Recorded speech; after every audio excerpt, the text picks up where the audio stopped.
Hello everyone! Today na ako i-share sa inyo na Excel-based na automated school form 2 para sa ito ang mga teacher advisor this coming school year 2024-2025 since hapit na po ang ato ang abri klase. Sa kanisya na school form 2 para sa mga teachers na mas i-prefer ang manual na mag-update sa mga attendance sa bata pero ato lang i-automate ang pag-generate sa ato ang school form 2 as well as itong mga solvings dito sa ato ang summary. So, start tayo. So, saan paggamit ani ato ang automated nga school form 2? First is ato ang i-fill in ang ato ang basic class profile. So, sample lang ito ng mga numbers.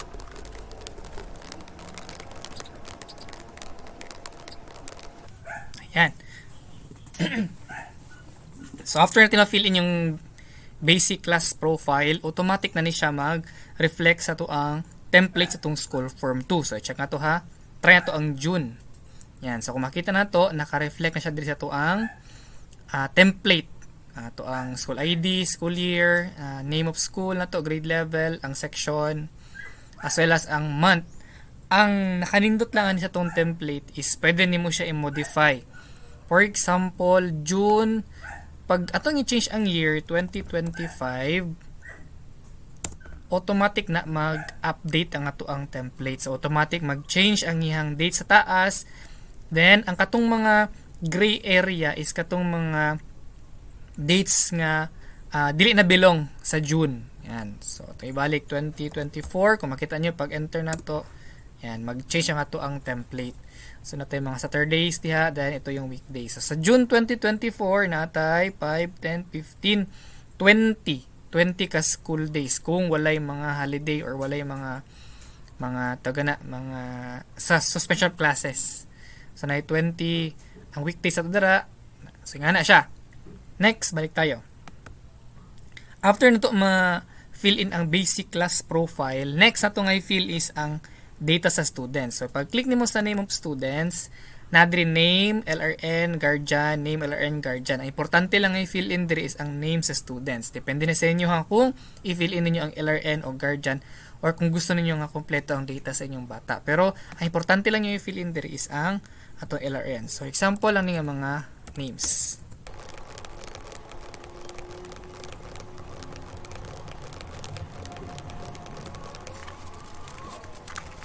Okay, so after na ito ma-fill in ang ato ang name of students, so kung makita nyo na tayo 10 ka male tapos 10 lang ka female students itong sample. Next, balik tayo sa mga template. So kung makita nyo sa template, automatic na mo-reflect ang mga names sa students. Male 10, sa ubos is 10 pod. Actually, ang sa template na to is 50 ang maximum na male nga butang. Pwede na nyo natugangan. Kung gusto nyo siya i-customize, pwede lang. 50 lang pod ka female. Then 100 ang tanan na to nga students nga pwede ang butang. So pwede niyo na i-modify, kamo na bahala. Ma-edit lang yun ni siya. Sa tanan ni siya template from July, August, tanan na yung mga names sa bata. So after nito butang ang names sa students, ato na ta diretso sa to ang month. Since karon nga school year is July ta mag-start, so dito sa July mag-sample. Yan. So muna ito ang July 2024. So naay 23 ka buok nga weekdays. 23. Ang next nga buhaton is imong i-modify or imong itanggalon ang mga unused nga mga rows. Example, 10 laman ka students ang female, tanggalan na ng 11 hangtod 50. Kung makita ninyo, ang nakabutang diri sa ubos is 50 ang total. Tanaw nyo, pag i-delete na ninyo nato ng mga unused cells, yan, automatic siya mo count nga 10 lang ang male students nga total nimo. The same is true with the female. Tanggalon na to ni mga sobra para mag-count siya. Yan. So 10 ang ato ang female, 10 ka male, automatic siya mo number diri og 20. So after ninyo ni siya mabutang diri or ma-edit na ning ato ang template, ang next nga inyong buhatag number is aning male og female nga enrollment as of first Friday. Makita man yun sa inyong generated sa LIS. So, 10 ka male, 10 ka female, 20. Then automatic na dira mo update ang mga data sa ato ang summary. What if na ay transferred in. Sample, ni-transferred in sa mga how many weeks sa July. So, pwede na siya, idagdag lang niya diri sa name of students. Pag magdagdag mo na sa name of students, mag-insert pud mo diri og row diri sa ato ang template sa school form. So, then, ikopya lang ninyo ni, i-drag lang ninyo, highlight, tapos i-drag lang ninyo na ang kaning ato ang template. Example lang na to. For example, na nadugang isa sa mail. So, student tanto 12 number na lang parang balaan. So, pag student 12, pagbalik nimo karon diri sa July, wala siya diri. So, ang buhato na to, mag-insert ta dirag isa na. Tapos, i-highlight na to ning tanan na siya, highlight na siya. Tapos, i-drag. Yan.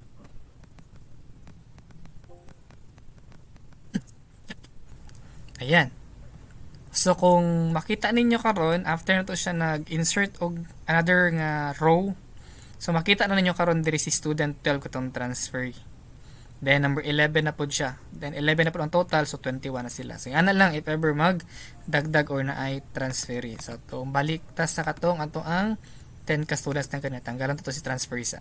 So, after ma-set up ang ato ang template, ready na ta para mag-update daily sa to ang attendance. So, kung makita ninyo, gi-prefill na nako daan ang atong template og present. Kanang araw di ay that symbol for the present.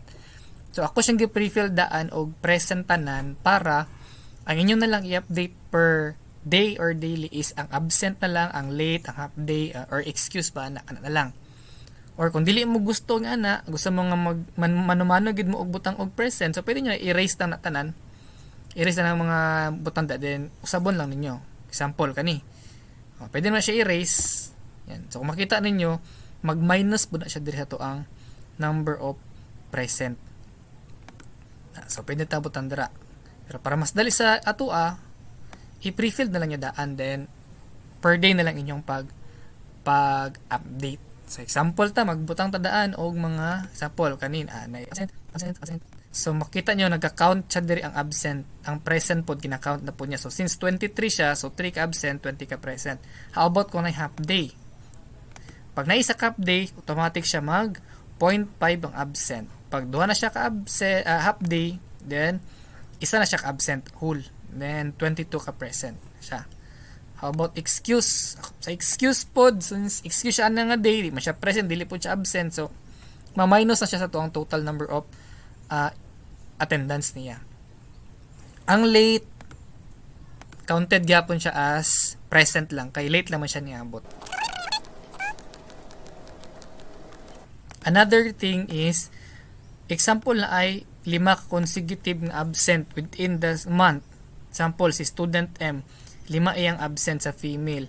Automatic na siya mag-reflect dara. So, naisa ka female nga 5 consecutive. So, kung makita ninyo, habang nag-fill in ta sa to ang template, automatic na po na nag-generate diri og summary. So, tama na po na yung summary dara. How about na yung mag-transferred out or na ay NLPA? Diri sa gilid, kung mag-click mo, di na siya drop down. So, pag drop down na transferred out, transferred in, or NLPA. So, pwede mo di mapili. For example, si student D is nag-transferred out. So, pag transferred out na niya, pag click ni mo sa transferred out, pwede ka magbutang diri og date. Pwede kang butang og date dira. Then, automatic po na siya diri ma-register. Transferred out si male. Then, mo-minus po na siya diri sa to ang registered learner as of the end of the month.